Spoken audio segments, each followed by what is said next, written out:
Alô pessoal, sejam muito bem-vindos a mais um episódio do nosso Podfísio, seguindo aí a nossa rotina da nossa programação agora em 2023.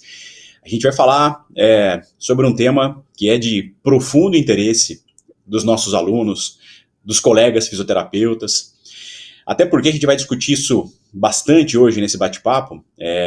A gente vai falar de nada novo, mas a gente vai falar de um tema que ainda talvez não seja explorado no nível da sua importância, né?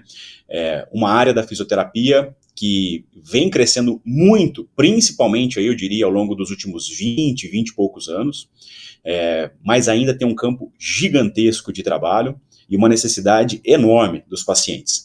Então, assim, a gente está hoje aqui com 3 convidados que são realmente 3 experts aí no assunto, com experiência clínica, científica, didática. Então, assim, gente que tem experiência com aula, com pesquisa, com trabalho de atendimento real aos pacientes. Então, a gente tem a oportunidade de aprender muito e discutir coisas super interessantes a respeito. Então, antes de fazer a apresentação de vocês e a gente dar início aí ao nosso bate-papo, eu vou falar de uma história que eu nem sei se vocês sabem, mas o meu mestrado, a minha pesquisa de mestrado foi sobre disfunções temporomandibulares. Em 2004, eu comecei meu mestrado na USP, em São Paulo, e a gente fez um trabalho em conjunto, né, lá, eu como aluno de mestrado, e a professora Samia Maluf como aluna de doutorado da USP, da doutora Amélia Pascoal, e a gente fez um trabalho eu fazia uma parte do trabalho que era uma avaliação clínica de vários instrumentos que estavam sendo utilizados naquela época, e a doutora Samia é uma professora que trabalhava muito com ensino de RPG, curso de RPG. A professora Amélia Pascoal também tinha uma identidade muito grande, tanto de prática e de pesquisa também nessa área.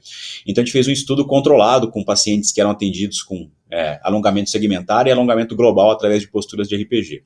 Então, desse estudo saíram 3 publicações, e foi assim a minha primeira acho que foi talvez a primeira grande experiência com pesquisa, porque eu já tinha participado da publicação de uma revisão sistemática um pouco antes, mas sem dúvida foi alguma coisa muito importante na minha vida. Então é um tema que eu particularmente também me interesso muito. Eu acho que eu não estou tão atualizado aí quanto vocês hoje em dia, mas aqui a gente tem pessoas aí muito legais para a gente conversar a respeito.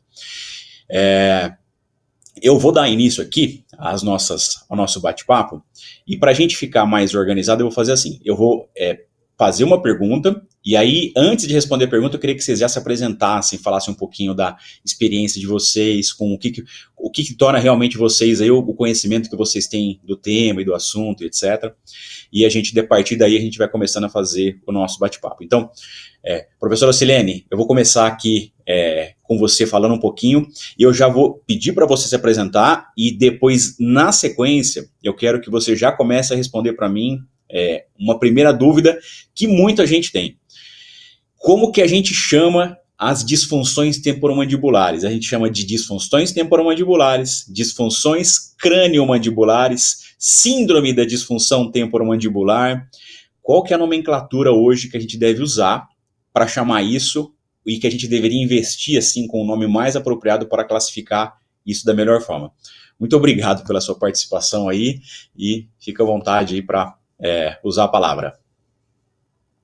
Inicialmente, eu gostaria de agradecer o convite e participar de um bate-papo com colegas tão legais, né, que trabalham aí bastante na área. A gente já teve a oportunidade, inclusive, de desenvolver algumas atividades juntos.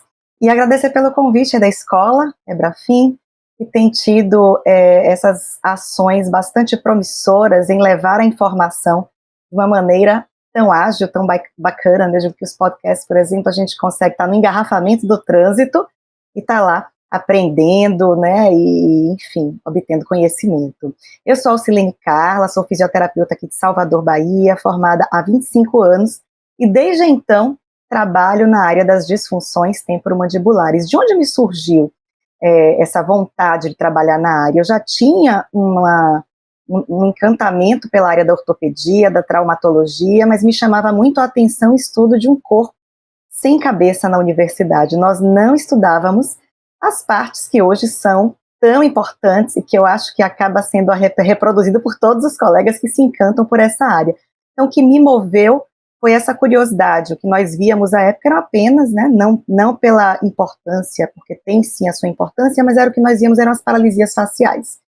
E desde então, passei a me dedicar. Atualmente eu trabalho como professora universitária da Universidade do Estado da Bahia, onde eu leciono, sou pesquisadora, coordenadora de pós-graduações e cursos na área também. É uma pergunta bastante interessante a que você fez, Bruno, porque existe um histórico referente a essa nomenclatura. Primeiro achado na literatura foi de um otorrino, em que ele percebia a tríade que alguns pacientes chegavam para ele com limitação de amplitude, com dor e ruídos. Como eram ruídos muito próximos ao ouvido, essas pessoas se dirigiam para o otorrino. E o Dr. Kosten, portanto, deu a primeira nomenclatura, que era a síndrome de Kosten. Essa nomenclatura ela vem evoluindo com o tempo, transtornos crânio-mandibulares, disfunções crânio-mandibulares, transtornos temporomandibulares, síndrome temporomandibular, mas atualmente, já há algum tempo, até definida pela Academia Americana de Dores Orofaciais, ela tem sido diagnosticada, definida como disfunções temporomandibulares. Muito bom. E realmente, assim, a evolução da nomenclatura é um negócio que chama muita atenção mesmo, né? Eu não sei se disfunções temporomandibulares representa a melhor nomenclatura, tá? Mas eu entendo que é o termo que se popularizou e acho que é importante também a gente usar um termo popular para que tenha mais alcance.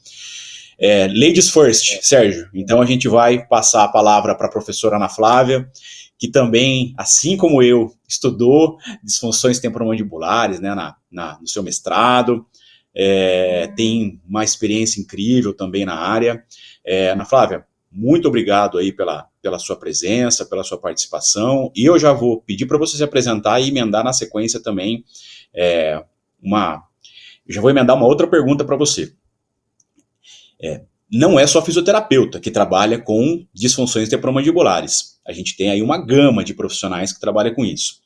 E que a gente sempre fica preocupado quando acontece esse tipo de coisa, é imaginar assim, quando que o paciente, quando que a ponta ali vai falar assim, será que eu vou buscar para o meu problema o atendimento do dentista, do médico, do fono, do fisioterapeuta?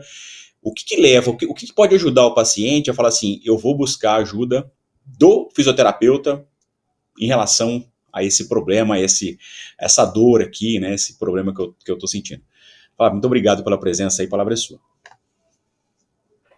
Boa noite, pessoal. É um prazer estar aqui com vocês. Bruno, lembro sim do seu mestrado, lembro que foi em disfunção de ATM. Estou feliz de estar com o Sérgio. Nossa, acompanho vocês todos nas redes sociais e é um prazer mesmo poder falar desse assunto, e é o que eu sempre falo, quanto mais a gente puder divulgar, é válido. E aí, emendando com essa sua pergunta, né? Mas antes de responder sobre a pergunta, eu queria falar como que eu me interessei. Eu comecei a trabalhar com DTM por conta da pesquisa. Era uma iniciação científica, fui convidada para começar em 2003 essa iniciação. E a minha professora falou, é em disfunção de ATM. Eu falei, nossa, disfunção de ATM, será que eu vou querer isso? E aí eu emendei, fiz a iniciação, fiz o mestrado, estou até hoje estudando isso aí, gente. Sempre tem alguma coisa para aprender. E com relação à sua pergunta, Bruno, na verdade, o paciente, ele tem muita dúvida, né? Eu vejo assim, aqui em Rio Preto, né? Que é onde eu atendo. O último lugar que ele chega é até mim. E quando ele chega, é através da indicação de alguém, né? Ou um colega, fisioterapeuta mesmo, por fazer pilates ou por fazer algum outro tratamento com esse profissional. Mas a grande maioria dos meus pacientes chegam até mim através dos dentistas.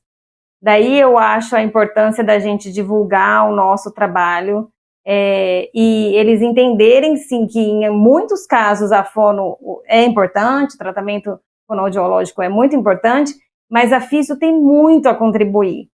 Só que o paciente em si, ele desconhece isso até hoje. A grande maioria deles desconhece o papel da fisioterapia na DTM. Então, eu acho que é um trabalho que a gente tem que, né, se unir. Eu sempre falo isso para os alunos. A gente tem que, quanto mais a gente divulgar, melhor para esse paciente, para a gente também, mas principalmente para o paciente. Porque quando ele chega até nós, o sofrimento já foi muito grande. Ele já passou por otorrino, ele passou por psiquiatra, ele passou pelo dentista, ele passou pela fono, então assim, ele já fez tudo. E aí alguém fala, acho que eu conheço alguém que pode te ajudar, e aí vai para físio. Então, o próprio paciente, ele se sente muito perdido, né? Então, a nossa indicação mesmo, ele chega até a gente através dos outros profissionais que já o vêm acompanhando. A rotina é exatamente essa, né? Então, a gente está aí construindo, acho que uma possibilidade de realmente poder ser acho que, sem dúvida, o trabalho de fisioterapia, nesse caso, ele é sensacional e não tem outros profissionais que conseguem trabalhar da maneira como que a gente faz. Mas a gente que realmente está buscando a oportunidade de ser, talvez, uma das principais, se não a principal referência para esse tipo de paciente. A gente tem uma outra pessoa aqui, um profundo estudioso, não só de DTM, mas um cara que gosta muito de estudar e que é sempre bom te ouvir falar, Sérgio, sobre qualquer assunto. Mas a gente sabe que você tem aí um carinho especial aí pelo tema em questão desse nosso encontro.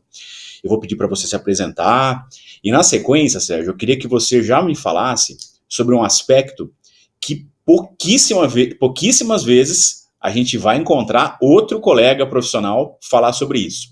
Você vai se apresentar e vai falar assim, um pouquinho sobre o que é o modelo neurológico, metabólico, nutricional e o que isso tem a ver com disfunção temporomandibular. Obrigado pela presença. Perfeito. Também gostaria muito de agradecer, né, pelo convite, de estar aqui com essas duas pessoas, essas três, né, na verdade, meus colegas que atuam, e Alcilene aqui em Salvador também, né, que atua nessa área, e é bastante conhecida também. No universo da osteopatia, eu sou, vamos dizer assim, mais apontado para a intervenção em ATM, né? Enquanto a Alcilene ela é mais conhecida no conceito da fisioterapia voltada para a ATM. Então, acaba que aqui tem um pouco essa separação, né? Mas, no frigir dos ovos, eu digo que, na verdade, é um conjunto.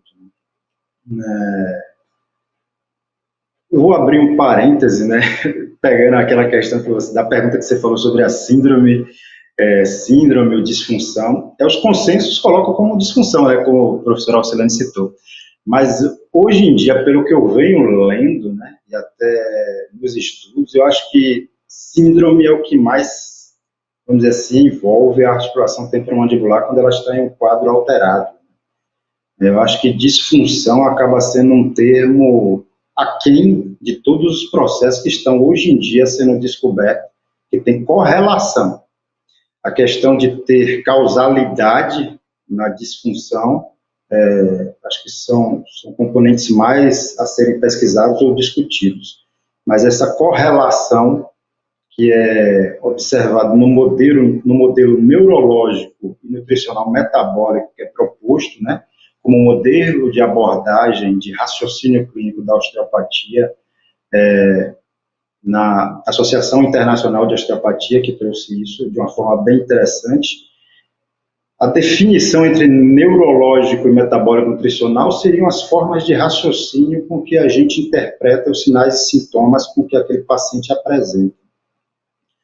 Então, eu acho interessante até eu começar pelo modelo nutricional metabólico, né, que o termo nutricional metabólico já chama a atenção que tem alimentação envolvida nesse ambiente. E outro componente envolvido, que a gente não pode esquecer do metabólico envolvido, seria o nosso grandioso intestino nesse processo.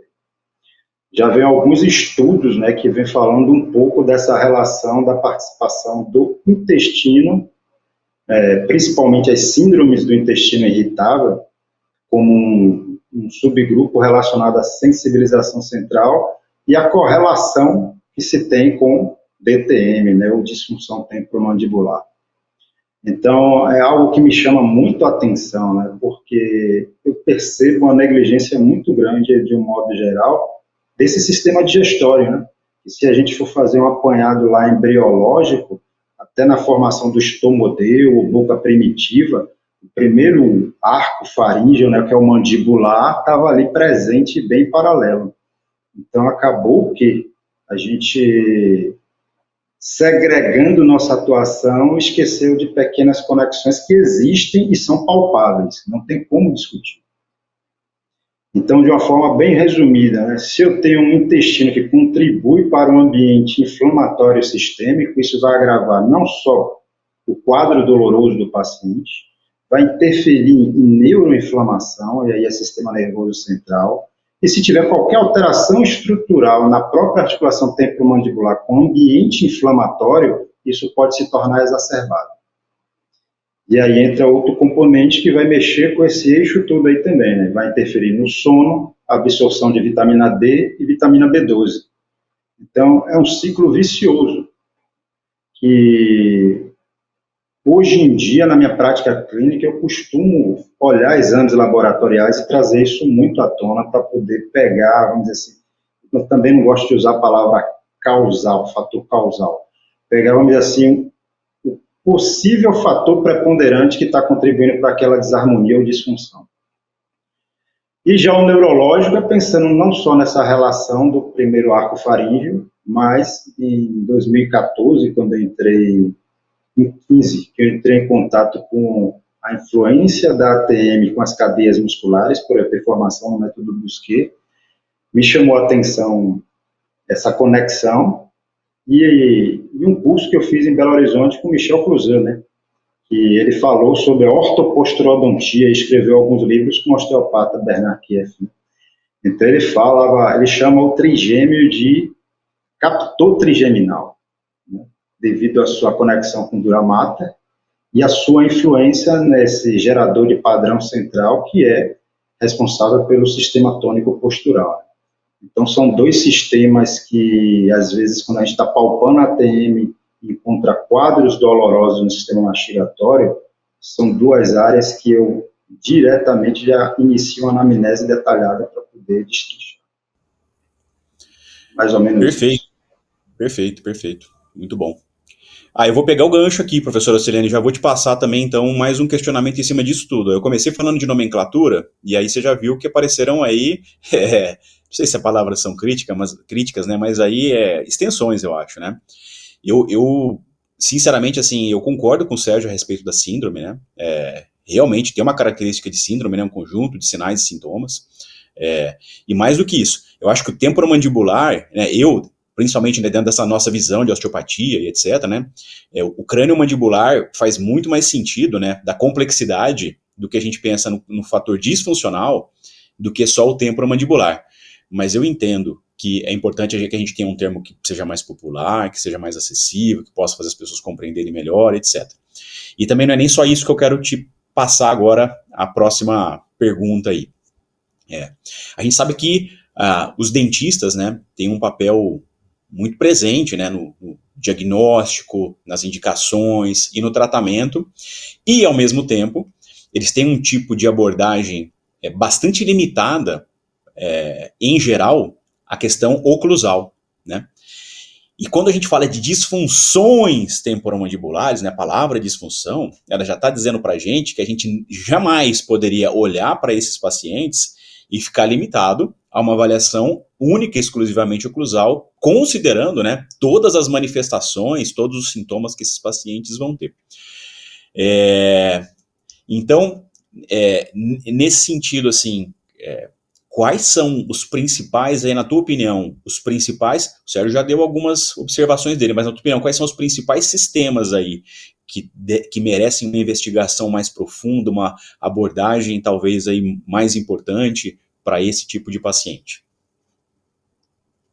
Então, pensando na perspectiva do profissional cirurgião dentista, com base também nas principais evidências científicas, atualmente a gente já sabe que o fator oclusal, ele não é um fator de grande preponderância para as disfunções tempolares.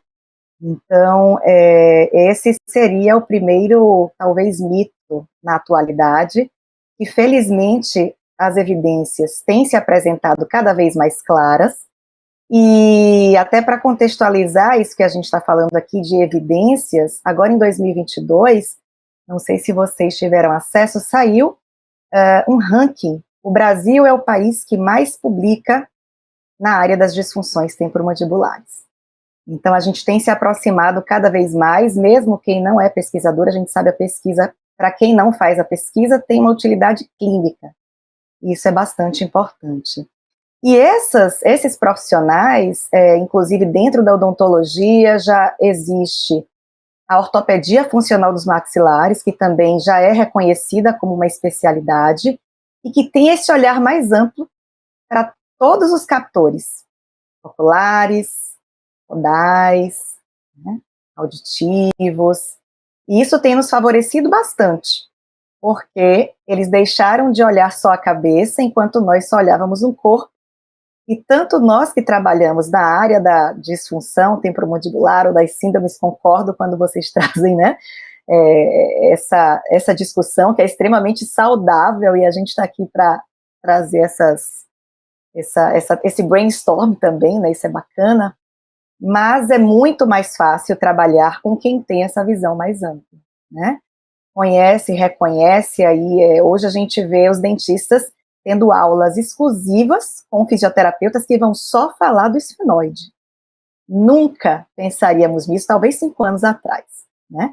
Quando muitos fisioterapeutas não reconhecem a estrutura, muitos sequer sabem que estrutura é essa, né? Inclusive foi dentro desses 25 anos que eu elegi fazer uma nova pós-graduação em osteopatia, porque eu senti a necessidade de me aproximar, né? A gente precisa ter essa amplitude de conhecimento, então isso que o professor Sérgio trouxe aí do intestino também tem sido objeto dos meus estudos, a gente já conversou um pouquinho sobre isso, e eu vou dar até um spoiler, e dentro em breve vai ter um artigo aí publicado por mim, por uma colega, falando sobre essa relação.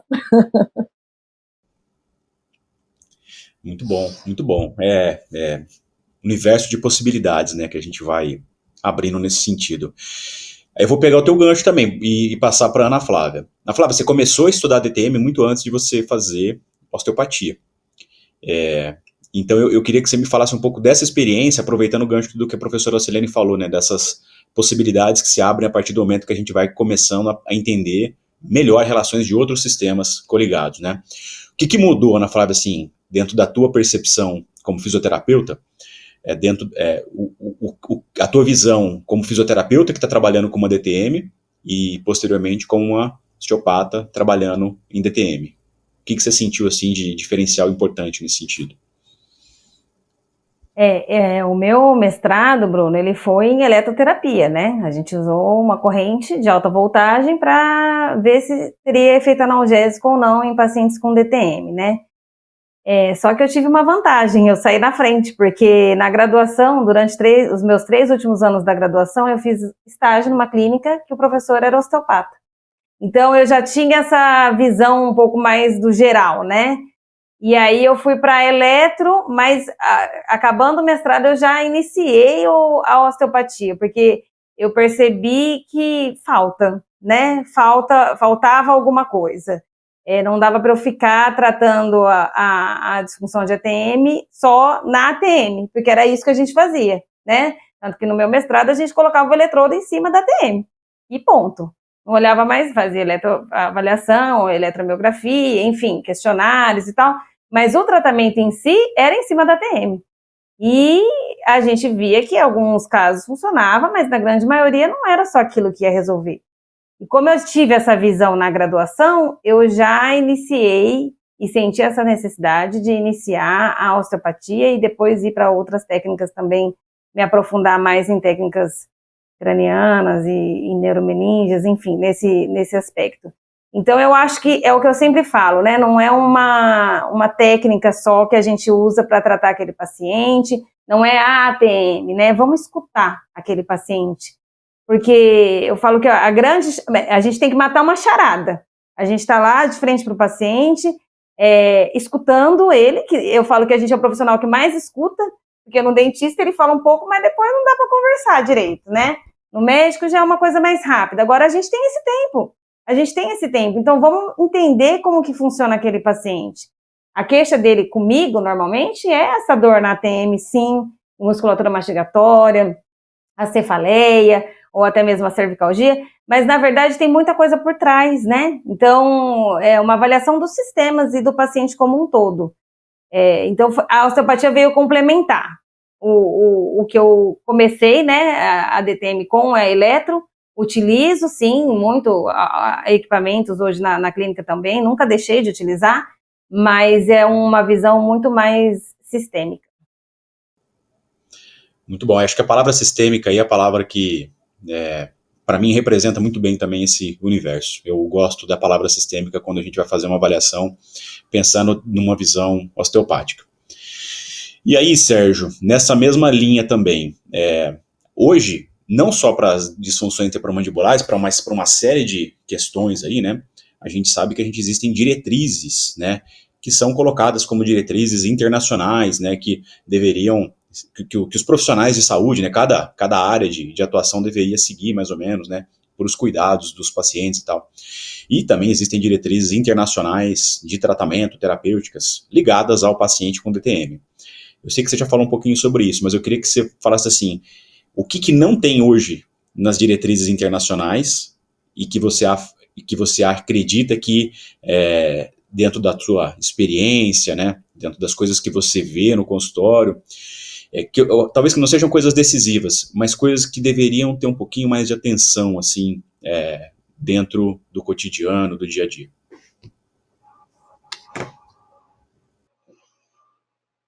Atualmente, na minha prática clínica, o que eu tenho visto que tem uma importância, né, muito grande, e eu vejo isso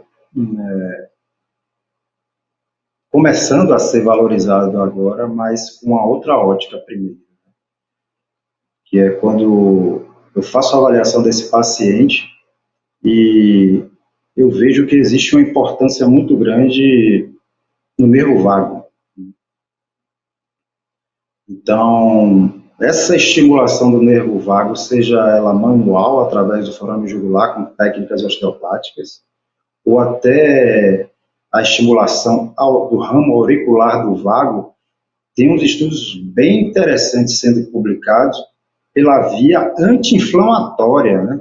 Então, hoje, estava até conversando com um ex-aluno da Ebrafim, que ele fez a tese de mestrado dele foi estimulação do vago, né? Pensando em variabilidade da frequência cardíaca.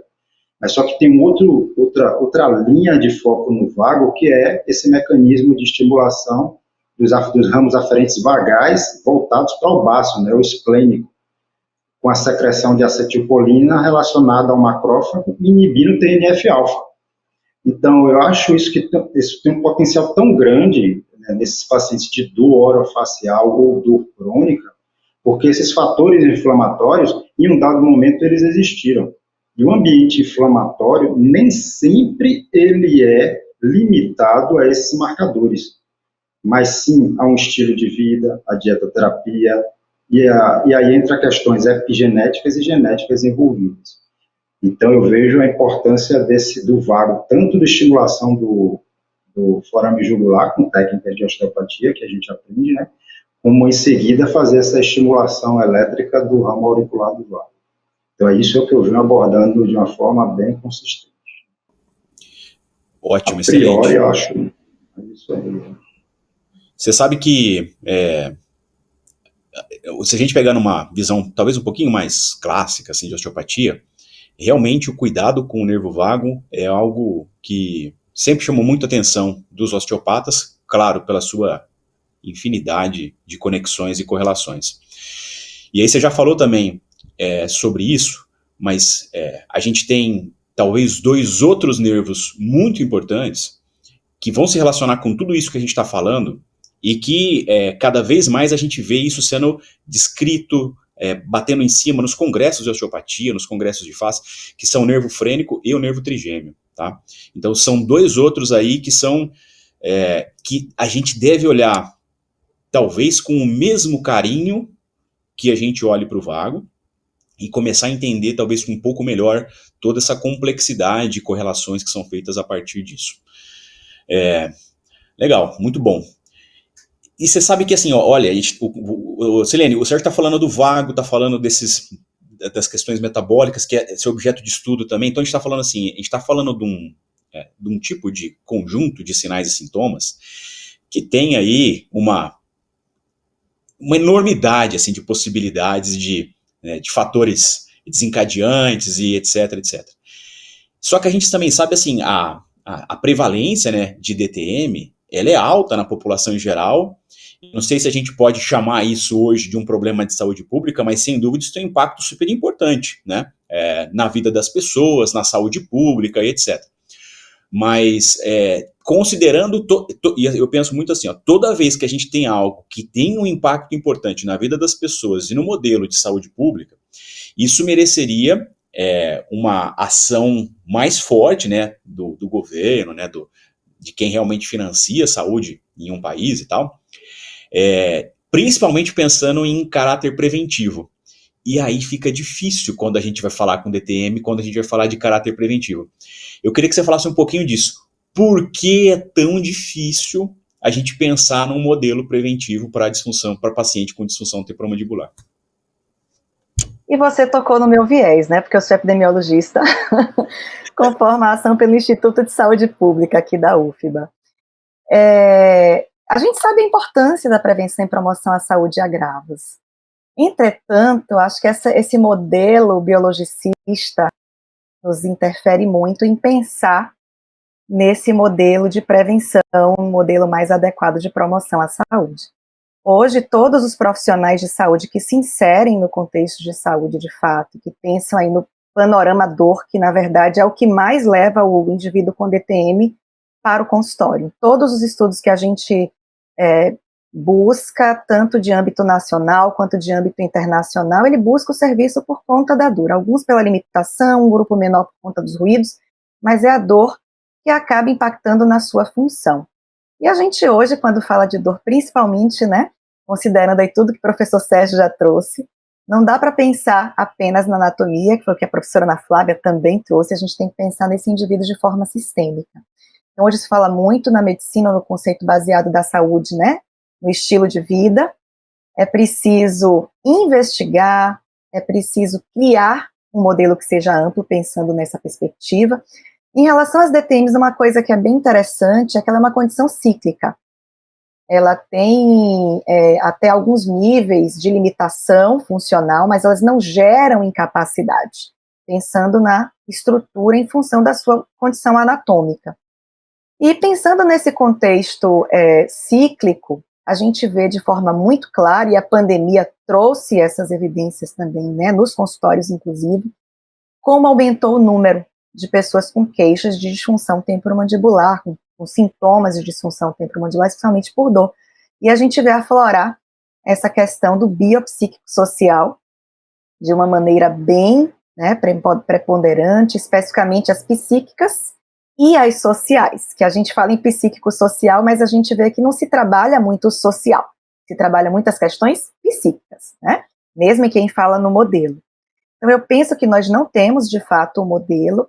Aqui na Bahia, em Salvador, algumas instituições, aqui a gente tem os CELS, são centros especializados em odontologia, então junto à Prefeitura de Salvador e junto ao Estado da Bahia, já existem grupos se movimentando nessa perspectiva, trabalhando aí com educação em dor, trabalhando com informações, tentando trazer essas questões relacionadas ao estilo de vida e como elas podem impactar positivamente, né, mudando-se estilo de vida, não só para DTM, a gente sabe, mas para inúmeras condições.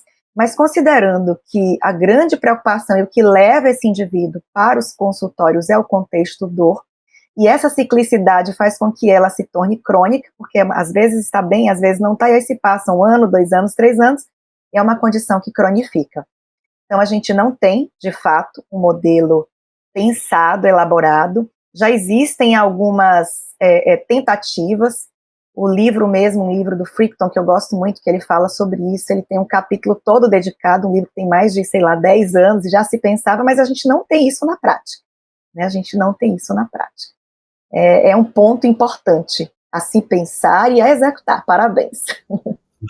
Difícil, né? Acho que principalmente por causa da dificuldade mesmo de achar isso, né? Eu acho que é uma condição realmente muito especial e diferente. Ana Flávia, até ainda dentro desse contexto de complexidade, né? Você falou assim, dentro do meu trabalho aqui de atendimento, eu recebo bastante paciente que é um paciente que chega em mim como praticamente o fim da linha aqui, né? Ele já passou por outros profissionais e tal. Eu queria saber como é que é essa sua relação com esses colegas profissionais de outras áreas. Se são dentistas, se são médicos, se são fonoaudiólogos, enfim. Qual que é a tua relação com esses outros profissionais? E o que você fez para poder entrar em contato com essas pessoas, para fazer esse paciente chegar até você? Como é que é essa conversa? Como é que é a reação deles quando você explica um pouco melhor, né, o tipo de trabalho que você faz, etc. Queria que você falasse um pouquinho mais sobre isso. Bruno, quando eu comecei aqui em Rio Preto era 2007, né? Não tinha redes sociais, não tinha WhatsApp, não tinha. Então, foi de porta em porta, e ainda é. Eu fui de porta em porta, literalmente, explicando o que a físio podia fazer. E eu vou te dizer que de todos que eu visitei, acho que 5% me mandaram um paciente naquele momento. Porque eles também têm uma certa resistência, né? Porque é uma coisa nova, é uma situação nova para eles, né? Os dentistas hoje já se tornou um público mais acessível para mim. Então, eu também, aqui em Rio Preto, ela falou do CEL, aqui em Rio Preto a gente também tem o CEL, né? O Centro de Especialidade Odontológica. Então, aí eu pensei numa outra estratégia, porque eu estava muito trabalho de formiguinha, né? Indo de um em um. E aí eu falei, não, eu preciso fazer uma coisa mais geral. E aí eu comecei a dar pequenas palestras nesses lugares. Então eu fui no CEL, e aí eles começaram, como eu trabalho no SUS também, começaram a encaminhar paciente para lá. E aí eles ficaram espantados com o que a gente podia fazer, né? Com tudo que eu expliquei. E assim, tentando fazer de uma forma mais simples, né? Também, não explicar tudo que a gente faz, porque também isso acaba confundindo um pouco, é tudo muito novo para eles, né? Então eu fui ao CEL, eu fui numa pós-graduação aqui de dentistas, eu fui e vou até hoje eu converso muito com dentistas e em escolas, em cursos, para poder falar um pouco da físio. O que eu vejo que eu tenho ainda um pouco de restrição aqui e talvez um pouco de dificuldade de encontrar uma parceria são com as fonos, porque não está tão fácil, não sei se é da nossa região, vocês até poderiam falar aí como que está em Salvador, mas aqui não está tão fácil achar profissionais que trabalham com DTM e eu preciso muito, né, a gente precisa, né, porque tem coisas que tem aspectos que a gente não consegue interferir sem a ajuda delas, né. Então, as fonos também é muito mais fácil, porque são um número muito menor. Então, também sempre tem aquelas que eu sempre converso, a gente troca pacientes, troca figurinha, e aí fica um pouco mais fácil. Os médicos, eu vou te dizer uma coisa, Bruno, os que mais me encaminham são os casos dos pacientes oncológicos. Esses são os que me mandam, porque realmente aí já tem uma restrição muito grande, precisa do uso do laser para cicatrização de ferida, trabalho de abertura bucal, então aí eles já têm essa direção, eles já falam, não, vai para físio, precisa ir para físio. Então, esse público é um pouco mais acessível, que eu percebo, se tratando da parte médica, né? Então, seria mais isso, mas os dentistas a gente ainda tem muito o que fazer, muito o que divulgar. Eu não vou sair do assunto não, já que a Ana Flávia pingou a bola. Vamos lá, Alcilene, pode fazer suas considerações aí. Eu estou pensando, né, se ela, em 2007 você começou, foi, Ana, que você falou a desenvolver, né, eu comecei em 98, quase 10 anos antes, então imagine quanto eu não penei. Eu fiz um caminho um pouco diferente, porque eu precisava aprender, e isso a gente não aprendia em fisioterapia. Então, eu comecei a me inscrever nos eventos, nos congressos científicos de odontologia. Eu sabia que teria algum tipo de contato, o que hoje a gente chama de networking também. Além, é claro, de fazer as visitas. Só que eu tive uma primeira experiência de um evento em que um dos profissionais, ele disse, olha, à época, né, ele dizia, olha, a ortodontia é muito ortodoxa, ela não vai te escutar. procura os ortopedistas funcionais. Eu fui para o catálogo telefônico, listas, páginas amarelas, talvez muitos aqui nem saibam o que é que isso quer dizer, só tinham 4 na minha cidade. 4 me receberam, os 4 me receberam, e uma delas, que é assim, a minha parceira até hoje, desde então, né, que é a professora Maria Rita, que é a coordenadora lá da ABO Bahia, e que todos os eventos que tinha, ela dizia, não, você tem que, esse é o verbo, tem que estar lá. E fazia, de fato, esse intercâmbio, né? Então, aqui em Salvador, quando eu vejo até dentro dos grupos de WhatsApp, eu percebo algumas resistências em relação a outros estados, né, e a outras cidades, mas aqui eu acho que a coisa é mais fluida, né? Inclusive do exercício dos papéis, né, dos encaminhamentos, e saber que é o fisioterapeuta que atua fazendo aquela abordagem que é fisioterapêutica. Não me deparo aqui, de fato, com outros profissionais utilizando recursos que nós normalmente utilizamos. Depois até queria ouvir de Sérgio se ele tem também essa mesma impressão, né, mas é a que eu tenho. E se tratando de DTM, a gente vai para as comorbidades, né? E uma das comorbidades mais associadas que a gente tem visto, as cefaleias, as cervicalgias e os zumbidos. E pasmem, eu sou muito analítica, então eu costumo fazer o levantamento anual de pacientes que eu atendo e quem faz encaminhamento. O ano de 2022, o que eu mais atendi foi cirurgia ortognática, encaminhada pelos bucomaxilos, e zumbido, encaminhada pelos otorrinos. Então, isso tem mostrado como aqui, especificamente, né, as modificações. Então, quando é um paciente que normalmente chega com queixa de zumbido, que eles avaliam, por exemplo, que não tem nenhuma alteração otológica, mas que eles percebem que tem algum componente da ATM, eles já encaminham para o fisioterapeuta. Então, isso é uma coisa bacana, né, eu acho que foi um avanço. Aqui a gente percebe também que tem muito fisioterapeuta trabalhando na área. Lá na pós que eu coordeno, dentro da ABO Bahia, então isso por si só já diz o quanto eles nos abraçam, né? Ela diz assim, a casa do fisioterapeuta, a casa do dentista aqui também é a casa do fisioterapeuta. E quando a gente está nos ambulatórios é interessante, porque em paralelo acontecem os ambulatórios das outras especialidades e todos querem ir lá para ver, gente, o que é que o fisioterapeuta faz? Então a gente se torna uma vitrine aberta do que a gente faz. Vários alunos já saem dentro das equipes multidisciplinares. E foi esse trabalho de formiguinha, não é fácil, né, foi muito árduo, mas assim, extremamente engrandecedor a gente conseguir perceber aqui esse resultado. Muito bom. Sérgio, alguma consideração sobre isso? É isso. Vamos lá, em 2017, né, isso tem relativamente pouco tempo, né, eu percebi um certo preconceito, né? Não sei se foi o caminho que eu segui aqui em Salvador, né? E os contatos que eu tive, né, na verdade, eu acabei buscando alguns dentistas aqui, por indicação até do pessoal de Brasília, quando eu finalizei a formação no método Busquet. E eu senti uma certa resistência até mesmo em conhecer o que a gente fazia. E o que eu achei bem interessante foi que, em um espaço aqui que eu atendi uma filha de uma dentista, que ela foi para o atendimento, né? Ela chegou com contrismo, né? E eu aí comecei a fazer o tratamento osteopático e a menina saiu com a boca aberta, sem falar nada, sem dor, né? Aí a mãe me perguntou assim, mas é você mesmo que tem que fazer isso? É fisioterapeuta que tem que fazer isso? Entendeu? Então ela ficou o tempo todo assim, ficou em pé assim, eu atendendo, ficava do meu lado.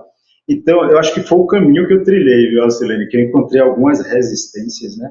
Cheguei a ter um pouco de embate até com um profissional da área de odontologia aqui, porque não sei se também era questão de arrogância, porque ele disse que ele podia fazer o que ele quisesse, né? Mas isso aí ficou no passado, né? Na verdade, eu aprendi muita coisa em relação a essa relação transdisciplinar, né, com o dentista. Eu tenho uma cunhada que ela é ortodontista, então, na verdade, quando ela encontra pacientes que têm sinais e sintomas de disfunção temporomandibular, procure sério. Então, eu tenho, assim, na verdade, no núcleo familiar, esse nicho aí dela jogar para mim, né. Parceiros dentistas aqui em Salvador, sendo bem sincero, não tenho nenhum. Eu trilho, vamos dizer assim, minha jornada pensando na articulação temporomandibular, mas sempre com enfoque em empatia. Porque porque às vezes o paciente chega aqui, ele tem um diagnóstico fechado por profissional da odontologia, mas quando eu começo a fazer a avaliação no conceito da osteopatia, avaliar os sistemas envolvidos e palpar a musculatura da ATM, ele, não, Sérgio, eu tenho esse diagnóstico aí. E aí eu começo a fazer um trabalho, não necessariamente, às vezes, na própria ATM, né? Mas como eu chamei a atenção, né? Pegando os sistemas que têm essa relação de interdependência com o sistema mastigatório. E as emoções, quando você falou em emoções aí, o aspecto psíquico, né, do biopsicossocial, até os estudos falam, né, que questões de alterações emocionais também mexem com a microbiota intestinal, né, pensando aí na cadeia hipotálamo, hipófise e adrenal. Então, vai mexer com inflamação sistêmica, vai mexer com inflamação que vai atingir a TM e neuroinflamação. É isso aí. Eu acho muito... Pode falar, Ana Flávia. Já aproveitando o gancho que eles fizeram, eu acho que o caminho seria esse, que é o que eu falo muitas vezes nas aulas. Eu acho que o caminho é a gente mostrar o efeito da fisioterapia. Porque às vezes a gente falando é muito difícil, às vezes, igual o Sérgio falou, eles quererem escutar. Muitas vezes eles não querem escutar a gente. Eu já cheguei em clínica que eu tive que passar o que eu faço para a secretária, porque a dentista não quis conversar comigo, mas tudo bem. Mas eu acho que o importante é isso que vocês falaram, né? Os dois falaram. A gente tem que mostrar o benefício, e aí às vezes a gente tem essa sorte de atender parentes ou o próprio dentista, né? E aí eles entenderem realmente qual que é o nosso papel, que é um papel muito, como a gente já falou, sistêmico. Então a gente acaba tendo que mostrar. A gente vai ganhar eles mostrando o nosso trabalho. Por isso que quanto mais gente fizer, melhor. Isso aí. Eu vou contar uma história para vocês, a minha história sobre isso, e antes eu vou deixar já no ar aqui, ó. Pensem num caso, talvez um caso aí mais curioso, particular, de alguma situação aí realmente especial relacionada a esse tema que vocês já tinham vivido, presenciado ou atendido, para a gente falar disso daqui a pouco, mas já vamos pensando sobre isso. E eu vou contar aqui a minha história a respeito de DTM. O primeiro curso que eu fiz, logo que eu me formei, foi sobre disfunção temporomandibular. Eu fui para o Rio de Janeiro, tinha uma professora lá que estava falando sobre isso, eu falei, eu acho que isso aqui é um bom caminho assim, para poder entrar e para ter algum diferencial no mercado de trabalho. E montei um consultóriozinho, junto com uma dentista, a gente começou, ela foi super receptiva, assim, me abriu as portas realmente, e foi bacana. E logo no ano seguinte, estava tendo um congresso da Associação Paulista dos Cirurgiões Dentistas, né, aqui na cidade de São José do Rio Preto, e com amigos em comum, né, ele ficou sabendo que a gente estava fazendo um trabalho de fisioterapia, eles não conheciam, e falou assim, não, vocês não querem fazer participar de um mini curso, né, especificamente? Então vocês imaginam, eu tinha acho que 2 anos de formado, e tinha que falar num evento, né, num congresso da Associação Paulista dos Cirurgiões Dentistas, isso em 2001, eu acho que era, não era 2001, 2001, acho que era 2001, ou 2002 no máximo, não era mais que isso. Então vocês imaginam que eu perdi aí pelo menos um mês da minha vida, assim, pensando, procurando, pesquisando, montando aula, pegando referência, e não era fácil pegar referência igual é hoje em dia, não, que você vai lá no Google, as bibliotecas são online e etc. Era uma luta para a gente conseguir realmente, né, referências do que a gente está falando, etc. Então, eu e um outro amigo, a gente foi lá, montou uma apresentação, fomos lá, ficamos 4 horas falando para os dentistas das relações articulares, posturais, etc, etc, etc, para no final, eu falei, alguma pergunta? O dentista levantou a mão e falou assim, ó, ele falou assim, eu trabalho com esses pacientes fazendo desgaste oclusal. Eu acho que é isso que tem que fazer. Então, esse foi o resultado do meu trabalho. Então, e eu tô contando essa história, né, trágica, né, em comparação com todas as histórias aí que vocês contaram, porque eu acho que o que a gente fez aí foi pegar um terreno com um mato muito alto mesmo, e a gente tá ali, né, abrindo caminho, e vocês podem ter certeza, né, o Sérgio contou uma história de 2017, mas você pode ter certeza que dificilmente hoje um fisioterapeuta que está começando na área vai ser tratado como nós somos tratados lá aos meados do ano 2000, porque toda a literatura científica hoje já nos dá credibilidade para a gente falar de maneira com, né, muito mais sustentação sobre a importância do nosso trabalho nesses casos. Eu quis compartilhar aí essa história com vocês também. Mas vamos lá. Ô Sérgio, eu quero que você fale sobre um aspecto que eu também acho muito importante. Você já começou a falar um pouquinho sobre isso, a professora Celene também falou, mas eu quero voltar nisso. Qual que é a diferença de atender um paciente com disfunção temporomandibular e de atender um paciente com dor crônica? E eu não estou dizendo que as duas coisas não possam estar combinadas, mas qual que é a diferença de uma coisa para outra?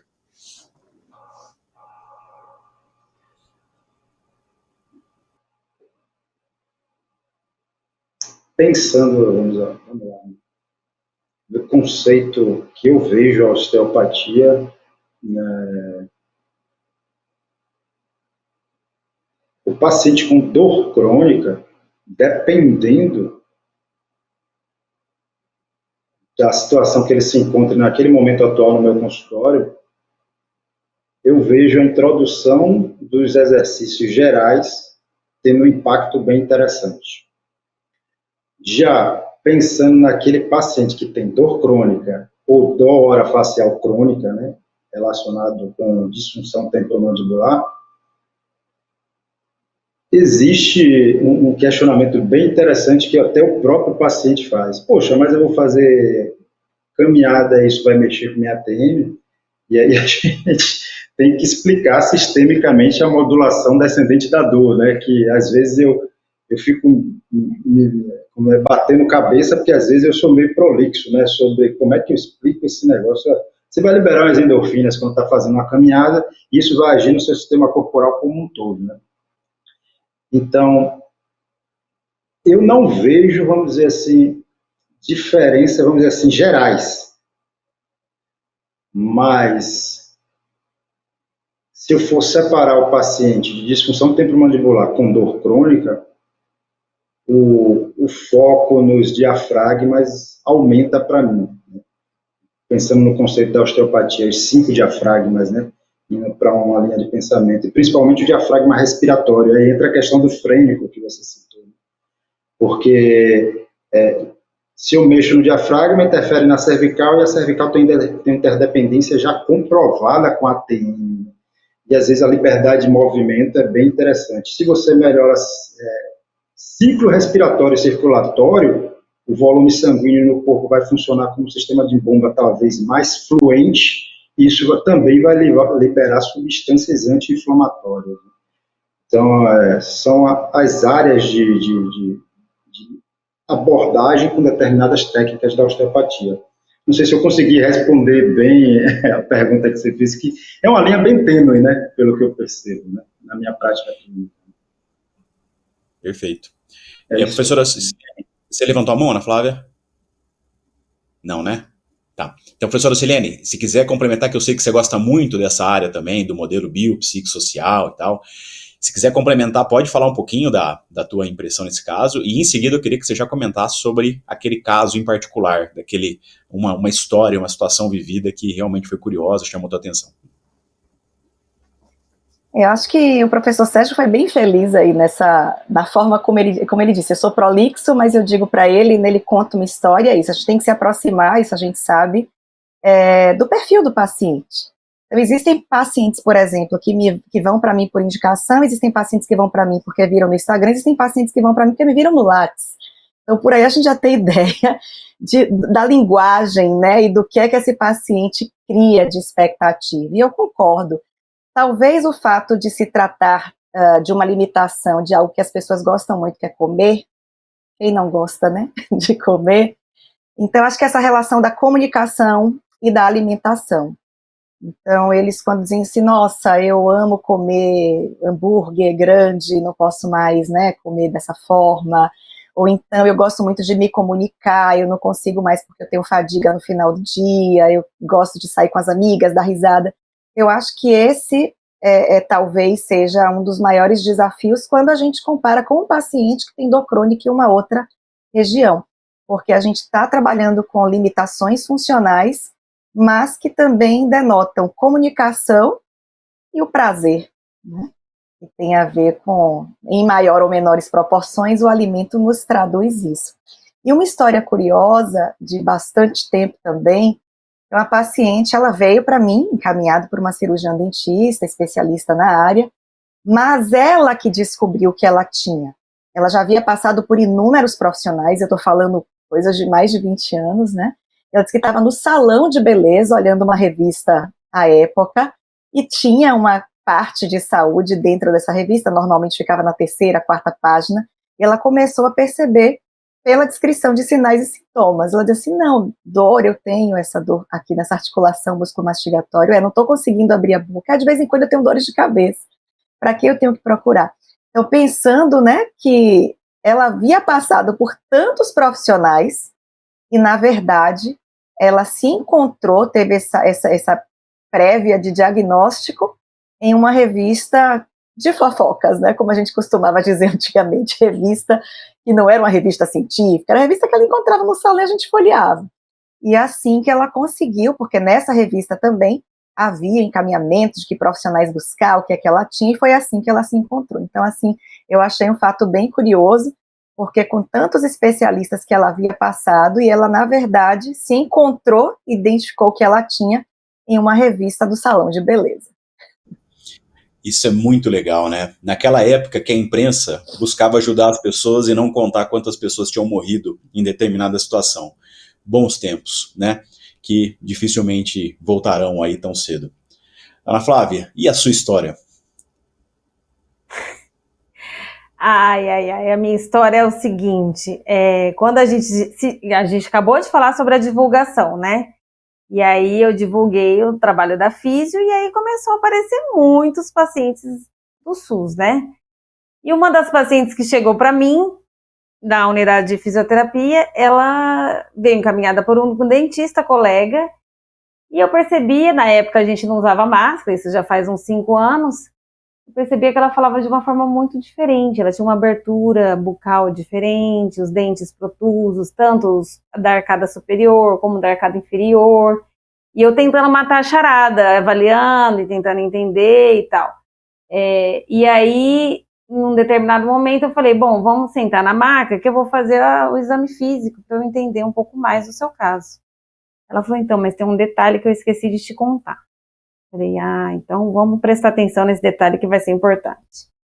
E aí ela me contou que ela chupava chupeta. Ela tinha 54 anos. E ela chupava chupeta a vida inteira.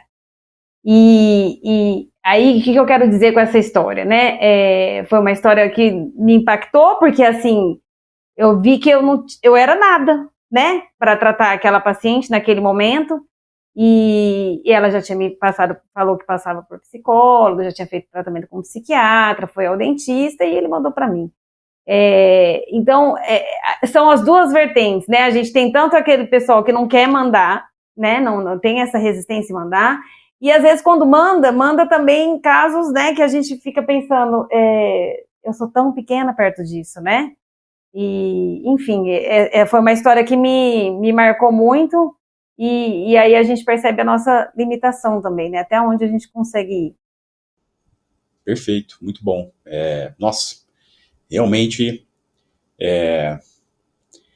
coisas que no nível de complexidade do que a gente está falando, em alguns momentos a gente precisa realmente de apoio de outras forças e outras energias para poder ajudar, né, o paciente que está com um problema.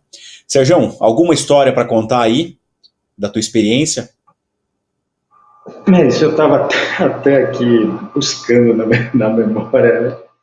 Mas um caso que eu recordei aqui que eu achei bem interessante foi até mais ou menos, acho que 2012 para 2014, né? Foi uma paciente de academia aqui que ela tinha uma dor no joelho, né? E aí ela chegou no consultório e eu tinha... Hoje em dia eu trabalho com um modelo mais multimodal, né? 80% é osteopatia, mas uso outras abordagens dentro da fisioterapia. Mas naquela época eu estava tendo contato inicial com a osteopatia, né? Então era muito mais a visão osteopática para atender, né? Fiz os testes dos captores nela e aí vi a relação do captor oclusal com aquela queixa de dor no joelho. Então, tratei só a região orofacial e pronto, a senhora pode agachar. E ela, como é que você fez isso? Você mexe aqui, melhor aqui? Eu disse, minha senhora, tem uma conexão muito grande Então, foi algo que, na verdade, me fez... eu já tinha uma certa paixão pela osteopatia, mas quando eu vi esses resultados, né, mesmo naquela época sem ter uma base fundamentada, tão aprofundada, isso fez com que eu confirmasse que estou no caminho certo, né? É o caminho que eu quero mesmo. Legal, são os milagres da osteopatia, né? As histórias da osteopatia. Isso é muito legal. Que é difícil, né? Para quem não está vivendo esse universo, é muito difícil entender todas essas relações. Só que a hora que você apresenta anatomia, fisiologia, né? As coisas passam a fazer um pouco mais de sentido. Eu quero, assim, a gente já está chegando no final aqui do nosso tempo também, e eu queria discutir com vocês três, e aí eu vou fazer perguntas, assim, específicas sobre o mesmo tema, mas para cada um de vocês. Pensando agora no pessoal que está assistindo esse podcast, ou que está ouvindo esse podcast, que seja fisioterapeuta, e que fala assim, putz, eu acho isso aqui interessante, eu me identifiquei de alguma maneira com o tema, eu queria aprender mais, estudar mais, etc. Ô Sérgio, eu vou começar com você. O que um fisioterapeuta hoje, seja ele um estudante, um fisioterapeuta formado, o que um fisioterapeuta deve estudar, ou onde que ele deve estudar, onde que ele tem que correr atrás para poder se capacitar melhor para atender um paciente com DTM? Por onde que ele começa?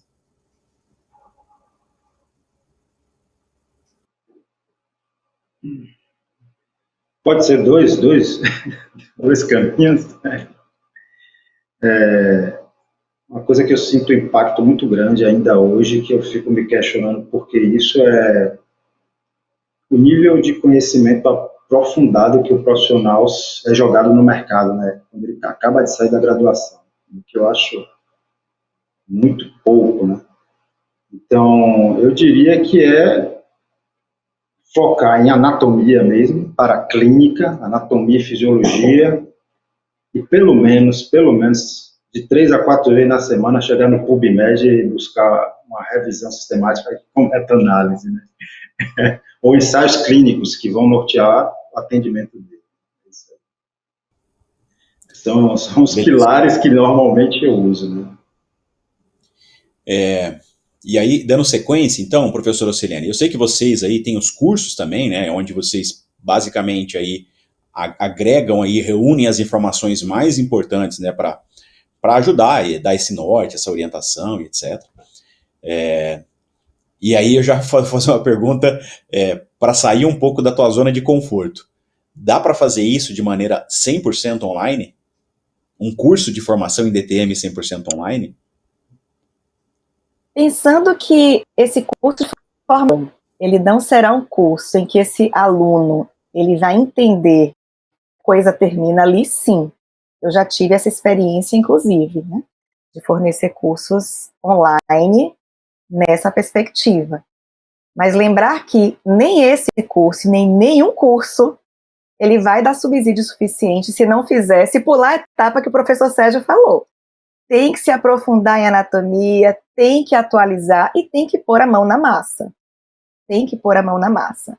Então, se não há possibilidade, eu não me sinto seguro em fazer atendimentos, né, ainda em seu consultório, mas a gente tem tantas pessoas que precisam, tantas pessoas que não têm recursos, e aí a gente pode estar alinhando esses dois caminhos, né, buscar alguma instituição, alguma entidade para pacientes não têm por questões financeiras, sociais, né, e fazer a dobradinha, mas com relação à pergunta, sim, é viável, é possível, fazendo essa ressalva. Perfeito. E aí, Ana Flávia, eu também quero te deixar numa posição de desconforto. É possível atender um paciente com DTM por teleatendimento? Olha, Bruno, nossa, sacanagem. É o seguinte, primeiro posso fazer um gancho com a pergunta anterior, antes de chegar no teleatendimento? A pergunta que você falou para eles. Com relação ao curso, juntando a prática clínica, né, com a evidência científica, eu acho que a gente tem os top 3 no tratamento de DTM, que eu acho que vale a pena aí para dar um norte no pessoal que se interessa pela área, né? Então, o que a gente vê de maior evidência aí é a terapia manual, em primeiro lugar, né? Que os estudos são mais robustos, enfim. E depois, em seguida, a aplicação do laser na DTM, ela também se mostra bastante benéfica. E, em terceiro lugar, dry needling e acupuntura. Então, eu acho que são... Dá para dar um norte aí em quem quer começar, né? Depois da toda a parte de anatomia, que o Sérgio já falou, e toda essa questão. Agora, o teleatendimento, eu vou te dizer que não seria tão contraindicado. Por quê? Porque a gente tem aquela questão de corresponsabilizar o paciente pelo seu tratamento, né? Pela sua condição. E a gente precisa da participação dele. Então, eu acho que essa é uma das formas nesse momento, seria uma das formas de abordar essa questão. Então, como o Sérgio falou, orientar esse paciente, por exemplo, será que ele sabe que é importante ele fazer uma atividade física? Será que ele sabe que quando ele faz uma atividade física, ele libera opioides e isso pode melhorar a condição dele? Eu acho que muitas vezes não, eu vejo que não, porque alguns pacientes não têm essa noção, entendeu? Será que ele sabe que um sono bom, né, se ele não dorme bem, ele vai continuar, por exemplo, tendo bruxismo em maior escala, em maior intensidade? E por que ele não dorme bem, né? Vamos tentar entender o que a gente pode fazer para ajudar ele naquele sono. Ele tem uma orientação de higiene do sono? Não sei. E isso aí eu poderia fazer no teleatendimento, né? Então, questões sobre estilo de vida, por exemplo, uma termoterapia que a gente já sabe que funciona nesse paciente com disfunção temporomandibular, ela é benéfica. E uma termoterapia associada com uma respiração. Tudo bem que talvez ele não consiga meditar, que a gente já sabe que é uma técnica que ajuda muito esses pacientes. Talvez ele não consiga, ele não tem entendimento para isso. Mas ele consegue entender como é uma respiração diafragmática. Se você, por exemplo, explicar isso no teleatendimento. Entendeu? Então, eu acho que tem algumas abordagens que é uma boa conversa que pode ajudar muito ele, às vezes muito mais do que naquele momento, do que a própria sessão presencial. Eu até faria. Eu vou te dizer que eu nunca fiz assim, teleatendimento, orientações sempre pelo WhatsApp, mas o teleatendimento agora eu vou colocar na minha lista. Eu queria fazer essa provocação com vocês, porque, desculpa, pode falar, professora Faucilene. Ana, vou lhe deixar mais confortável. Pode ficar tranquila, é viável. Porque eu digo isso, lá na universidade eu tenho um projeto de pesquisa, de extensão, e que a gente precisou, por conta da pandemia, dar uma nova roupagem. Qual foi a roupagem? Fazer os atendimentos por teleatendimento. E a cadeira que eu fico responsável é o estágio de DTM.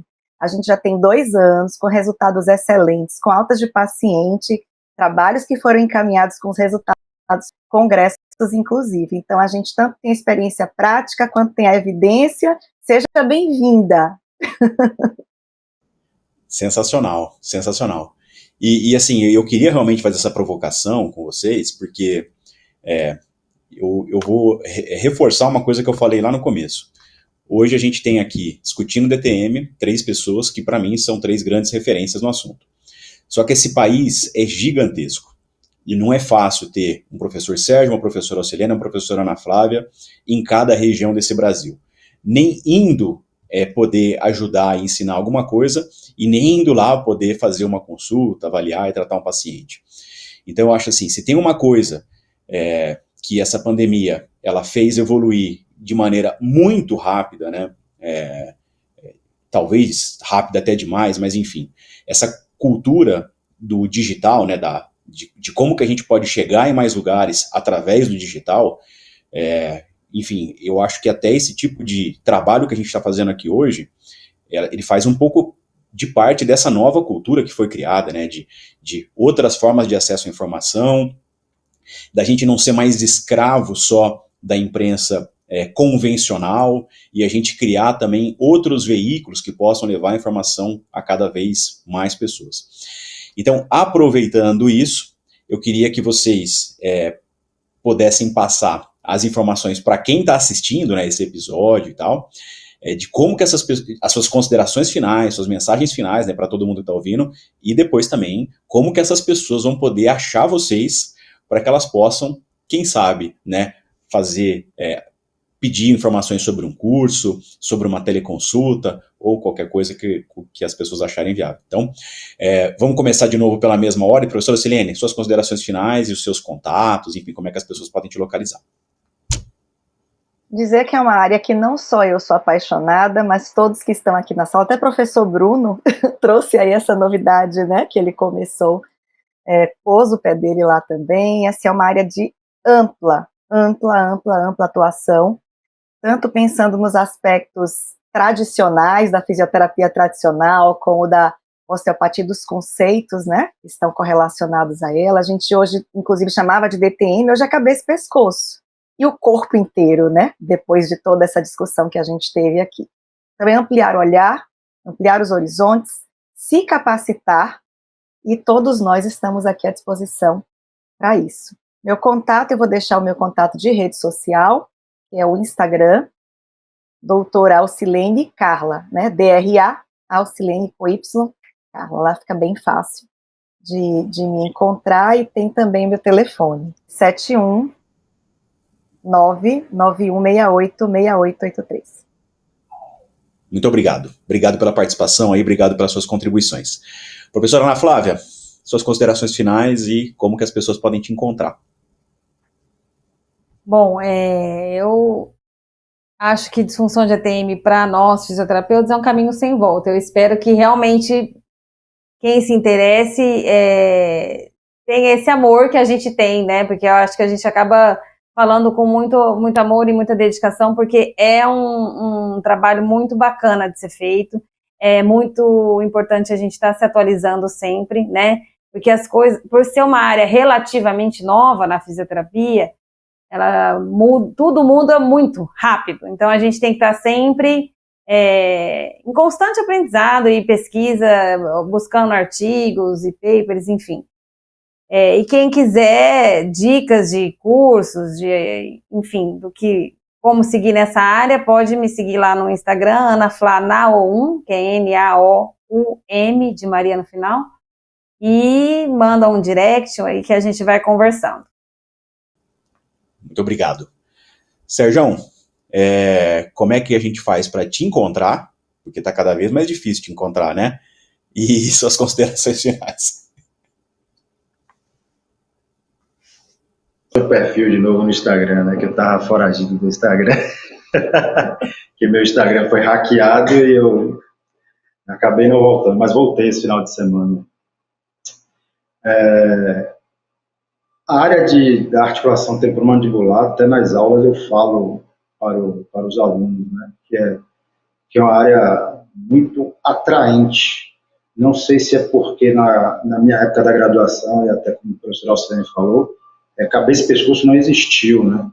Então, a complexidade que me chama a atenção da cabeça e do pescoço até o processo embriológico, isso me atrai.